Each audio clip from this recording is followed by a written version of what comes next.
All right, let's dive in. Today, we're going to unpack the huge competing ideas that shape pretty much everything, from global markets all the way down to the coffee you bought this morning. We are talking about the big ideas of economics. But first, a quick question for you. Think about the last time you bought something you really, really wanted, or maybe you decided to invest some of your savings. Was every single part of that decision a cold, calculated, perfectly logical choice? Or did something else kind of creep in? A gut feeling, maybe a fear of missing out? Just keep that thought in the back of your mind as we go through this. Okay, so let's start with the absolute cornerstone of classical economics.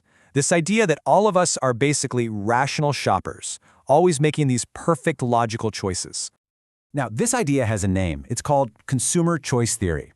And at its heart, it's all about a problem that every single one of us faces, right? We have endless wants, but our money is limited. So how do we choose? Well, this theory just assumes that we're all experts at maximizing our own happiness, what economists call utility, with the cash we've got. Think of it like a balancing act. On one side of the scale, you have all the things you want, your personal preferences. And on the other side, you've got your budget, what you can actually afford. Classical economics says that we are all constantly trying to find that perfect sweet spot where we get the most happiness possible for our money.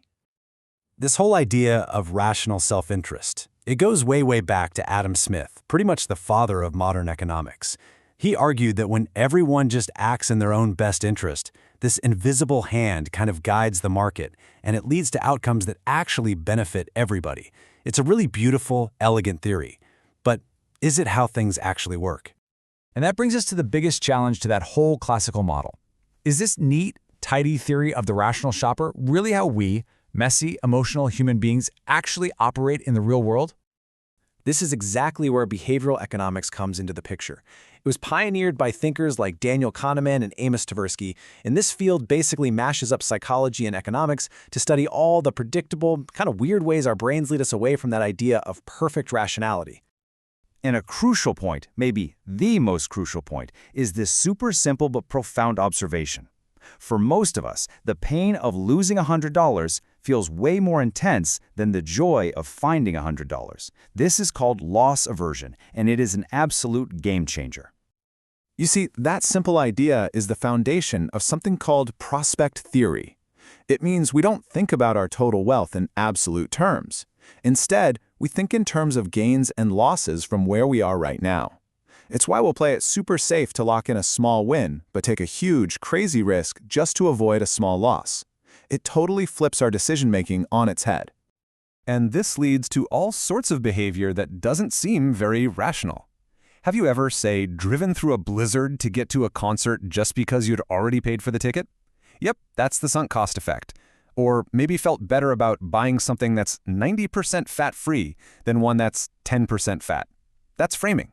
These mental shortcuts, or heuristics, they prove we really aren't the perfect little calculating machines that classical economics thought we were.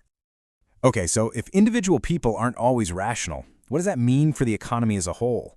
Can millions of imperfect decisions somehow create a system that magically fixes itself? Or does it need a helping hand? This very question is at the center of a massive economic tug-of-war. This debate really gets to the central economic conflict of the 20th century. In one corner, you've got John Maynard Keynes. He argued that when a recession hits, the government absolutely has to step in and spend money. That's what we call fiscal policy, to kickstart demand and get things moving again. And in the other corner, you have Milton Friedman. He said, no, the real key is controlling the money supply. That's monetary policy. He believed that government meddling often does more harm than good. This clash of ideas, it still shapes pretty much every single political debate we have about the economy today. Now, it's really important to get that this isn't just a debate about facts. It's actually a clash between two different kinds of economics. You've got positive economics, which just describes what is. It's based on data. But then you have normative economics, which is all about what should be. It's based on values and opinions. So when we argue about Keynes versus Friedman, we're not just arguing about data. We're arguing about our fundamental beliefs about what the government's role in our lives should even be. So, with all these huge competing ideas swirling around, how in the world do economists figure out what actually works in the real world? How do you settle these massive debates? Well, they have a tool for that called econometrics, and you can think of it like economic detective work. They use powerful statistics to sift through mountains and mountains of data, and they try to separate what's just a coincidence from what is actually causing something to happen. It's how they test if a theory that sounds great on paper actually holds up when it meets reality. And you see this in practice in some really amazing ways. For example, economists like Abhijit Banerjee and Esther Duflo are doing something revolutionary. They're using randomized controlled trials, just like you would for a new medicine. They'll test a policy, like giving a universal basic income to people in some Kenyan villages but not others, and then they meticulously measure the real-world results. This is a huge shift. It's taking economics out of the ivory tower and putting it to the test to find actual evidence of what helps people. And all of this brings us to our final point. Economics isn't some static set of rules that were carved in stone a long time ago. It's a living, breathing science that is constantly evolving to answer new and, frankly, much more complex questions. And that conversation is always expanding, always getting bigger. You have fields like new institutional economics, which look at how things like laws and social norms shape our choices. Then there's ecological economics, which tries to figure out how our financial world can fit within the actual limits of our planet. And you even have neuroeconomics, which is literally looking inside our brains with scanners to see what's happening when we decide to buy, sell, or save. It's fascinating stuff. So we end up right back where we started, but with a much bigger question.